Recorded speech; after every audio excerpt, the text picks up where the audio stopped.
nkuko mwabibonye duhejeje kwakira ingabire imiti y'abana. Twashimye rero ko igihugu ca Egypt dusanzwe dukorana neza na cyane mu gisata c'amagara y'abe n'igihugu.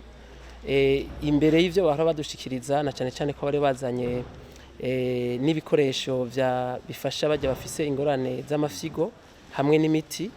Ubu naho rero baduhaye ingabire y'imiti novuga ishikana miliyoni 90 z'amafaranga y'amarundi. Iyo miti rikaba ije gufasha mu gisata cyo kushigikira kuvura abana bo munsi y'imyaka 5 ku buntu. Turabishima cyane yuko nabo nyene bashimye gushigikira umugambi mwiza wa leta wo kuvura abana bari munsi y'imyaka 5 ku buntu. Tukaba rero tugiye kubananya dukorana kuko turafise byinshi tuzokorana na cyane bazobandanya bafasha ubushikiranganje mu kwigisha mu kukarisha ubwenge abaganga. Hariho abasanzwe bari muri Egypt kambere n'abandi bazojayo, kandi murazi yuko